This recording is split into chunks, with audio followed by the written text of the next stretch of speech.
All right, what are we gonna do? Cut down the bush. We're gonna cut down the bush, aren't we? Yeah. Yeah. I've always loved the outdoors, and plants are a great way of bringing a bite-sized chunk of that inside the house. Now, we've got plants all over the house, big plants, small plants, maybe too many plants. But now what we need to do is focus on the outside and get our backyard, which has been a bit neglected, to the same level as the inside of our house. So let's see what we can do.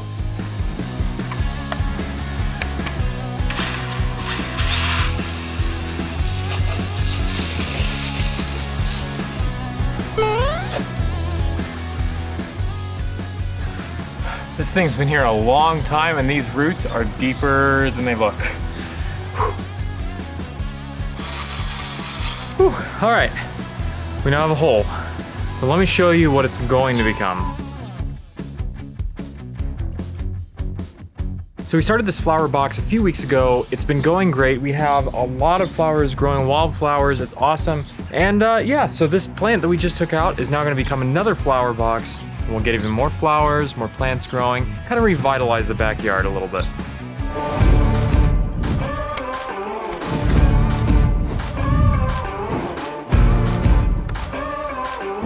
Well, I hope you enjoyed getting a little glimpse into what's been going on at our house. All the plants going in. I love greenery, whether it's a green bike or whether it's, utilizing a green thumb inside and outside. So what are you gonna do? You live in Chicago, you don't have a lot of space, you fill it with plants. So let's talk about some projects that we recently released. Now the first one is a pro-life piece. This time we were doing a video for CPCI. There are community pregnancy centers down in Florida, and they have done a phenomenal job over there 30 plus years that they've been around, and they help women who are really in need, who can't afford to pay for these expensive medical services. Everything from pregnancy tests to ultrasounds to the care that comes after that as well. And they do all this free of charge. But it's not just for women who are pregnant, it's women who are having their children after that as well, helping with supplies like diapers and clothing and all of that. So they're walking with these women every step of the way from the beginning of their pregnancy and beyond. Now they've got some statistics that are pretty impressive too. Over 20,000 children that have been saved from abortion because of the services that they provide. And so the way that we approached it, we knew we didn't have the budget for a full-scale narrative with 15 crew members and huge cameras and all that. So we said, how can we strip things back while keeping the quality high? Well, first thing, we use natural light. So we use a lot of window light. The second thing was the cameras. We chose the C70s for a couple reasons. They're compact, the batteries last a long time, they're easy to handle. So this whole piece was shot by two gentlemen from Spirit Juice Studios, phenomenal camera ops, and both of them were able to do all of this in about a day and a half, whereas, an ordinary narrative piece that we would shoot with larger crews would have taken much more time and a lot more resources. So let me ask you a question. What would you do if you were walking down the street and suddenly you saw Jesus coming toward you on the street? You'd probably be pretty surprised, a little shocked. Maybe you wouldn't know what to think. Well, a lot of people experience that on the Feast of Corpus Christi. And now for Catholics, the Feast of Corpus Christi is a huge feast for us, but we have a huge procession on that day that is often going through the streets carrying a monstrance which holds the body of Christ. And these processions are growing in number, partly because of the Eucharistic revival that we're in the midst of right now. And so we got to capture a bunch of processions across the United States for a piece that we were working on for the Knights of Columbus. Through that process, there was a lot involved to really bring it all together. You can't have the same crew or even the same cameras on every shoot because they're all at the same time on the same day.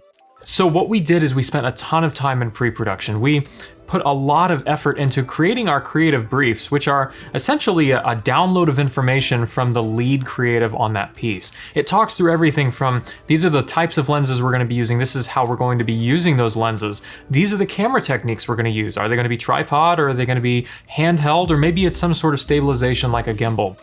And between that document and our call sheet, you have all the information that you need to really effectively film this project. So as we were filming across the country with different crews and different cameras, we're able to bring something together that looks intentional, that looks like it was shot by the same group in every location. And it's not magic, it's just pre-production.